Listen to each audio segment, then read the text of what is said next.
हुआ कुछ ऐसा कि एक बार एक मुर्गी बिना सिर के 18 महीने तक जीवित रही। दरअसल ये कारनामा माइक नाम के एक चिकन का 1945 के दशक में यूएसए में दर्ज किया गया था। माइक बच गया क्योंकि मुर्गे का अधिकांश दिमाग उसके सिर के पीछे आंखों के पीछे स्थित होता है। हुआ कुछ ऐसा कि जब माइक के मालिक ने उसे बाजार में बेचने के लिए उसका सिर काटा तो उसने माइक के सिर का अधिकांश हिस्सा उड़ा दिया, लेकिन दिमाग का वो हिस्सा बच गया जो शरीर के अन्य कार्यों को कंट्रोल करता है। बिना सिर के माइक को देखकर उसके मालिक ने उसकी केयर करनी शुरू कर दी, जिसके कारण वो 18 महीनों तक जिंदा रहा। दुनिया का सबसे बड़ा टेलीस्कोप जो नासा का जेम्स वेब स्पेस टेलीस्कोप है, और इस टेलीस्कोप ने हाल ही में अनयूजुअल और रहस्यमय फोटो क्लिक की है, जिसको देखने के बाद आपके होश उड़ जाएंगे। आगे बढ़ने से पहले वीडियो को लाइक और चैनल को सब्सक्राइब कर दो। दरअसल इसने एक ऐसे बर्फ के विशालकाय ग्रह की फोटो ली है जिसका नाम यूरेनस है। 1980 के दशक में वॉयेजर 2 द्वारा देखी गई विजुअल वेवलेंथ में यूरेनस कुछ ऐसा दिखाई देता है, पर अब की फोटो जो इंफ्रारेड वेवलेंथ में ली गई है, जिसमें चमकदार रिंग दिखाई दे रही है जो विशेषताओं से भरी एक अजीब और गतिशील बर्फ की दुनिया का खुलासा करता है। जो इनमें से सबसे स्ट्राइकिंग चीज है ग्रह का seasonal north polar cloud cap. यही नहीं, इसने ग्रह के 27 चंद्रमाओं में से कई की फोटो ली है जो रिंग्स के अंदर देखे जा सकते हैं।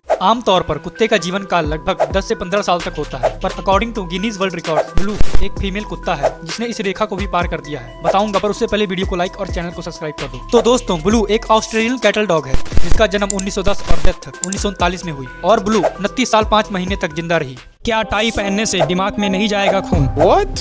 तो हाँ, टाई पहनने से दिमाग में ब्लड फ्लो 7.5% तक कम हो सकता है, क्योंकि 2018 के एक स्टडी में पाया गया कि नेक टाई पहनने से आपके दिमाग में ब्लड फ्लो 7.5% तक कम हो सकता है। तो आपके मन में ये सवाल आ रहा होगा कि जो ये बड़े बड़े सेलिब्रिटीज लोग हैं वो टाई क्यों पहनते हैं? तो ये डिपेंड करता है कि टाई कितना लूज है और कितना टाइट। टाई ज्यादा टाइट बांधने से आपको चक्कर आ सकता है या सिर दर्द हो सकता है, इसलिए टाई को ज्यादा से ज्यादा लूज पहने या टाई ही ना पहने। क्या आपको पता है जानवर इंसानों से अलग समय का अनुभव कर सकते हैं? छोटे जानवरों के लिए उनके आसपास की दुनिया इंसानों की तुलना में अधिक धीमी गति से चलती है। उदाहरण के लिए जैसे सैलमेंडर और छिपकलियां बिल्लियों और कुत्तों की तुलना में समय का अनुभव अधिक धीरे धीरे करते हैं। ऐसा इसलिए है क्योंकि समय की धारणा इस बात पर निर्भर करती है कि दिमाग आने वाली सूचनाओं को कितनी जल्दी प्रोसेस कर सकता है। क्या आपको पता है कि हमारे घर की दीवारों की तरह हमारे सोलर सिस्टम के भी दीवारें होती हैं? जानने से पहले वीडियो को लाइक और चैनल को सब्सक्राइब करो। दरअसल हमारे सौर मंडल में एक बाउंड्री है जिसको हेलियोपॉज कहते हैं। ये वह जगह है जहाँ सूर्य से निकलने वाली सोलर विंड इंटरस्टेलर मीडियम से कांटेक्ट करती है, और प्रोटेक्टिव बबल इन्हीं सोलर विंड के द्वारा बनाया गया है जो हमारे सोलर सिस्टम में आने वाली बाहरी कॉस्मिक रेडिएशन से बचाता है। और इसके बाद हमारी सोलर सिस्टम का हेलियोपॉज बाउंड्री है जो इंटरस्टेलर स्पेस से जोड़ता है, और इसके बाहर सिर्फ वॉयेजर 1 और वॉयेजर 2 जा पाए हैं। माउंट एवरेस्ट नहीं है दुनिया का सबसे टॉलेस्ट माउंटेन। जी हाँ, मैं मजाक नहीं कर रहा। दुनिया का सबसे टॉलेस्ट माउंटेन माउना केआ है जो हवाई देश का एक इनएक्टिव वोल्केनो है, और इसकी टोटल हाइट लगभग 10,210 मीटर है। और वहीं माउंट एवरेस्ट की हाइट सी लेवल से 8,849 मीटर है। तो सोचने वाली बात यह है कि आखिर माउंट एवरेस्ट को दुनिया का सबसे टॉलेस्ट माउंटेन क्यों कहा जाता है? जानने से पहले वीडियो को लाइक और चैनल को सब्सक्राइब कर दो। तो इसका कारण यह है कि माउना केआ का आधा हिस्सा पानी में है और बचे हुए हिस्से का सी लेवल से हाइट 4,207 मीटर है।